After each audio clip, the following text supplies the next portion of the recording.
Sa pagpapatuloy ng despedida party para kay Gabby, At this juncture, kailangan meron tayong tig-iisang first and last day expression. Expression for our... Wait lang, hinga na Last ko. ako. First impression ko, sobrang bubbly. And ang last naman, sobrang genuine mong tao. Thank you sa pagiging open sa amin kahit na 4 na araw ka pa lang dito. Sobrang na-appreciate namin lahat. Hey, Ate Gabby. First impression, 2 years ago, I was given a chance to play the role as your sister.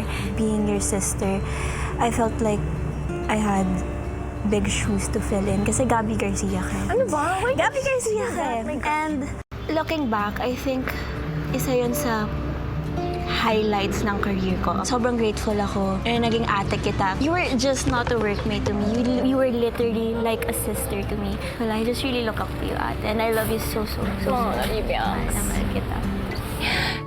I think we've known each other for like 10 years already.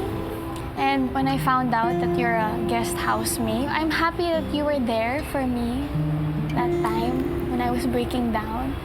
It's nice to open up to you because you know where I'm coming from and you understand what I feel without even explaining anything. So I appreciate you for that. And Isa ako sa mga naka-misunderstood sa'yo sa labas. Sabi ko nun, pa-star. But now that we got this opportunity to really talk and I can say na grabe ka makisama. Ang humble mo, wala kang pa-star factor at all. I'm sure you're blessed in so many ways because of who you are. And I'm sure na paglabas, makaka-work pa kita ulit. Yeah, for sure. Paano ba? Before I went in, sabi ko, ayokong umiyak. Ayoko masyadong mag-invest ng feelings because I'm just a house guest. But guys, iba kayo. You guys are so real. And ang tagal ko nang naramdaman yung ganito ka-pure na samahan. Sana kahit papano, in a short amount of time, I was able to make you guys feel lighter at the darkest times in this house during one of your first worst week. And just want to let you guys know that I will fight for all of you. Relax lang kayo, I got you. Thank you guys for a memorable stay and I love you guys. Bitin talaga ako, promise. Siyempre, to wrap things up, hindi lang pwedeng ikaw lang may bibigay sa amin. We have a gift sa'yo. Para malala mo kami. It's like a school fair! Yes, this is so school fair like our potato tornado. Oh my God! Pa-picture tayo. Kuya! Waki, 1, 2, 3. Yay! And last but not the least, may pinipare kaming kanta for you! What? Gabi, gabi, ganda gabi, sino itong morelang babae? Walang arte, galing umarte, ang kapuso naming kumare. Gabi, gabi, ganda gabi, sino itong morelang babae? Walang arte, galing umarte, ang kapuso naming kumare. Hey! Yes! I love you for this! Me, my turn, my turn, my turn.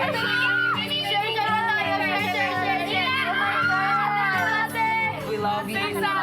Go, go, go, sino yan? Thank you. Thank you. My guys.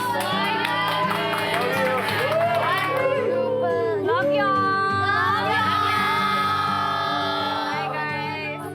Gabby, Yes, kuya. kamusta ang pagtira mo sa bahay ko? Kuya, one of a kind po yung bahay niyo.